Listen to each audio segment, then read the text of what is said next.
تو اگر ہم ان باتوں کو سن لیں، سمجھ لیں، تو بہت ساری ہماری زندگی گمراہی سے بچ سکتی ہے۔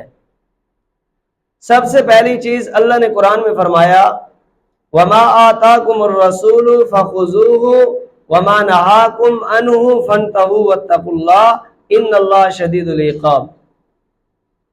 اللہ قرآن میں فرما رہے ہیں کہ میرا محبوب پیغمبر تمہیں جو چیز دے تم اس کو لے لو، جس بارے میں تمہیں حکم کرے تم اس کو مان لو، جس چیز کو کرے تم اس کو کرنا شروع کر دو۔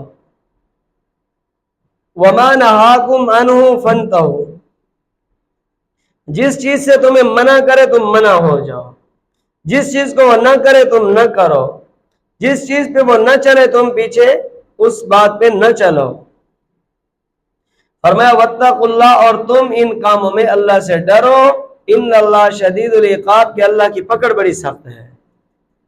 اب یہ قرآن کی ایک آیت تو یہ ہو گئی، یہ بتاتی ہے کہ اللہ کے محبوب پیغمبر جب کسی بات کے بارے میں آپ کو کہہ دیں کہ اس بات کو کرو، تو کائنات پوری اکٹھی ہو جائے جس کام کے کرنے پر منع کر دے آپ کو، اور اللہ کے نبی کہہ دے کرے تو اس کو کرنا ہے، کائنات جو مرضی کہتی رہے۔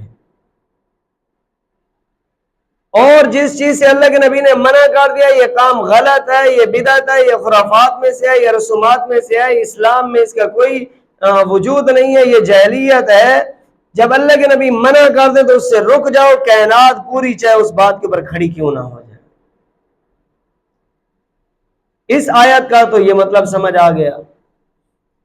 دوسری جگہ اللہ نے کیا فرمایا اللہ ولی الذین آمنوا یخرجہم من الظلمات الی النور، کہ اللہ ان لوگوں کو دوست بناتے ہیں جو ایمان والے ہوتے ہیں، جن کا نظریہ ٹھیک ہوگا، جن کا عقیدہ ٹھیک ہوگا، اللہ کی ذات کے اوپر، نبی کے اوپر، ختم نبوت کے اوپر، قبر حشر کے اوپر، آخرت کی زندگی کے اوپر، دنیا کے اندر اللہ کی ذات کے اوپر یقین رکھنے کے اوپر اس کا عقیدہ نظریہ صاف اور ستھرا ہوگا۔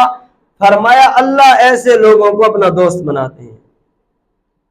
اب جو لوگ کہتے ہیں کہ سفر کا مہینہ، فلاں دن، فلاں وقت، یہ وہ فلاں یہ نحوست کے ہیں، اللہ کیا فرما رہے ہیں؟ اللہ اس آیت کے اندر فرما رہے ہیں کہ جو اللہ کا دوست بن جاتا ہے، اللہ کا دوست کون ہے؟ ایمان والے۔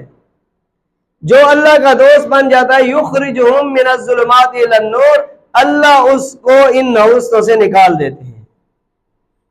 اب اس سے یہ بات سمجھ میں آتی ہے کہ کسی چیز میں، کسی جگہ میں کوئی نحوست نہیں ہوتی، انسان کے اپنے اعمال، انسان کا اپنا نظریہ، عقیدہ ہی انسان کو غلط راہ پہ کھڑا کر دیتا ہے۔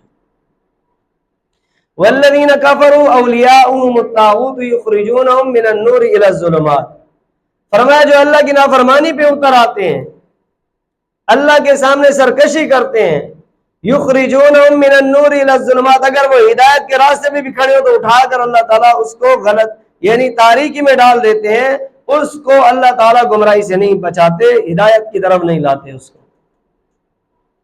اب ان دونوں، اس آیت کے دونوں حصوں کو سمجھے تو نتیجہ یہ نکلتا ہے کہ نہ سفر کے اندر نحوست ہے، نہ کسی جگہ کے اندر نحوست ہے، نہ کسی انسان کے اندر نحوست ہے، نہ کسی پرندے چرندے کے اندر نحوست ہے، بلکہ انسان پر جو حالات آتے ہیں انسان کے اپنے اعمال کی وجہ سے آتے ہیں۔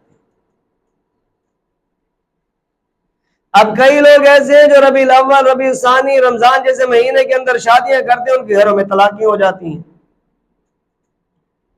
اس کا پھر کیا مطلب؟ رمضان میں اس نے شادی کی تو کیا پتا رمضان کی وجہ سے نحوست آئی ہو، نعوذ باللہ، حالانکہ رمضان برکتوں کا مہینہ ہے۔ نہیں میرے بھائی، انسان کا اپنا کردار جب درست نہیں ہوگا، چاہے وہ عید کے دن ہی شادی کیوں نہ کر لے، اس کے اپنے کردار، اپنے اعمال پر فیصلے ہونے ہیں۔